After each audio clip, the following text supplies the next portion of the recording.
and thanks for joining us for WorldDenver Talks. Today we're speaking to Monja Wolf. She's the founder of Monyati Initiatives, a global nonprofit that supports communities in need.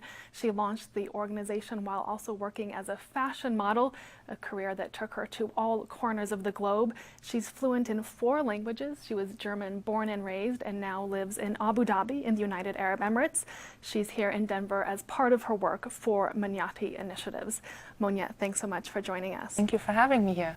You're a supermodel with a social conscience. Is that how you would describe the origin of Monyati Initiatives? So I used to do modeling a couple of years back. I don't do that anymore since about 7 years. Monyati Initiative started in 2009.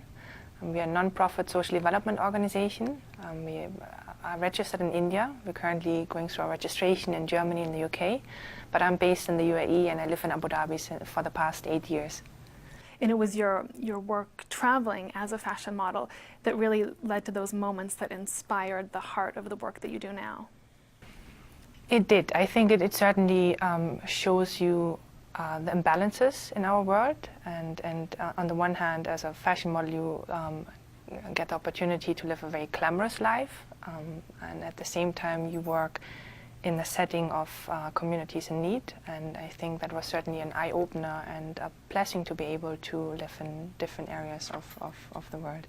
Tell me about some of those moments. I think it was particularly, if I'm correct, in India and maybe also in Nepal that you really saw that contrast between the world that a lot of Westerners live in, particularly if you're having maybe a glamorous or high-level career, and the reality of the poverty that much of the world lives in. Yeah, I think for some jobs and bookings that I had as a fashion model, it brought me to India, it brought me to China, and so you're in that beautiful setting.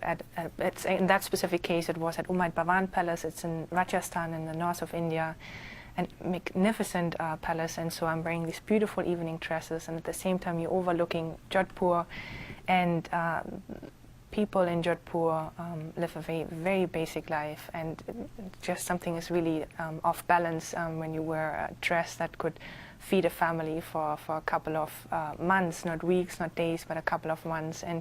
But I must say the interest and passion to work in the social development sector I have since a young age. I think most of us have that desire and interest to help communities, but we always think we need to have the financial means or we need to have the experience, but really what it requires is just that conscious commitment. You just got to start, and then people will join forces and people join hands, and things will happen from there.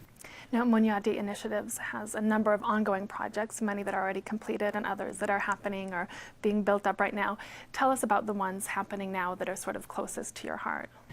Right now, one project that I'm very excited about is our social business in Madagascar. It's in the south of Madagascar in a place called Tulia. And you have rickshaw pullers in Madagascar. I'm not sure if you're familiar with a rickshaw. They use foot rickshaws, so you basically have a vehicle to transport goods and people, but the rickshaw pullers run on their bare feet to transport the passengers. So our objective was, we had 2 objectives. One objective was to upgrade the current foot rickshaw into bicycle rickshaws to make their work less physically demanding. And on the other hand, as it is in most developing countries, they don't own the vehicle, and it doesn't matter if it's a rickshaw, a tuk-tuk, or a motorbike. They rent it from a patron, and they have to pay that patron a daily fee. And if they own their own rickshaw, they can increase their income for themselves and their family members that run their own small business. So we really wanted to empower those rickshaw pullers. We created a microloan structure, so they pay us a lower daily fee than what they currently pay.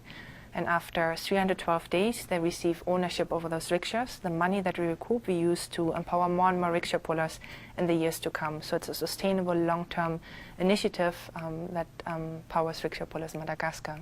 So that's a micro loan or micro credit program. And I know that in the past you did work with Mohab and Yunus, who is the Nobel Peace Prize winner, who's sort of the guru of microloans or microfinancing. What did you learn with him? Tell us a little bit about the time that you spent working beside him. It was incredibly interesting to be able to work with the Grameen organization and Professor Yunus. He's my hero. He was my inspiration. He actually, besides microfinancing, he defined social business. So social enterprise is a broad word, and Professor Yunus defined clearly what is it, what guidelines do you need to fulfill in order to call yourself a social business.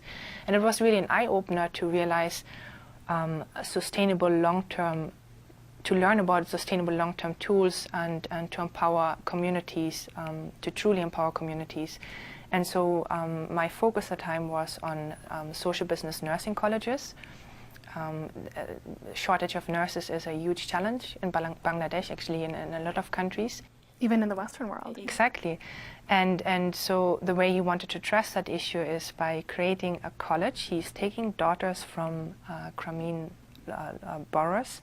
He's taking their daughters and he's educating them at colleges in Bangladesh. He then guarantees employment for them by employing them at the different Grameen clinics throughout Bangladesh, and he guarantees them a minimum salary. And so he's advancing the educational costs, and he knows how they're going to be repaid. So it's a sustainable concept to address that specific issue. Our focus was to develop the proposal for that nursing college. And as part of our stay there, we also visited the current social business he has already established. We visited the microloan borrowers in the villages, and it was super, super interesting. So is that a model that's really inspired most of the Monyati projects, in the sense that the goal would be to make them self-sustaining? Because otherwise it's great to go in and, you know, build a house or improve things for 1 year, but the criticism of that as well, it's just a small-scale outsider's project. It is, but you see, poverty is such a complex issue, and I think I would not like to judge any kind of social project or any approach to address poverty.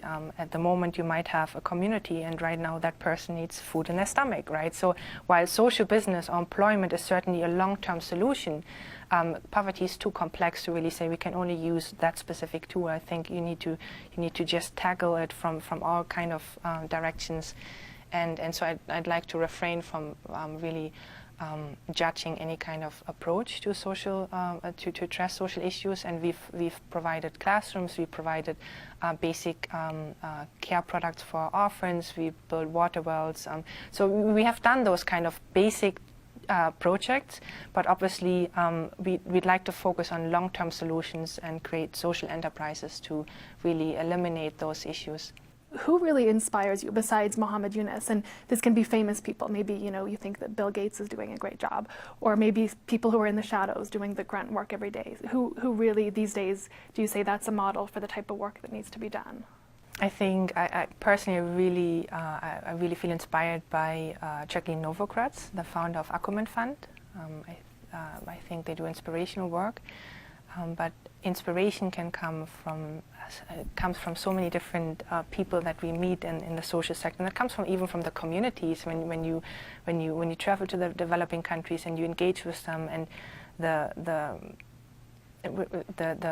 generosity and content they live with, and they know the solutions to the issues. And I think that's one of the main inspirations for me, is when we have the chance to travel to the developing countries and to meet with the communities and to engage with them and to learn from them. What's your impression of young people today, what their perspective on the world is? And I'm interested particularly in Westerners. Do you think that Westerners sort of maybe are lacking global awareness, or do you think it's the opposite, that the young people really want to get involved in the way that you've done? You don't need a lot of money, you don't need a lot of experience in the social sector. Just start by learning about the community and by engaging with them. And so the youth people that I'm blessed to meet, I feel most of them are caring, and I have a very positive positive experience with their mindset and approach towards social challenges.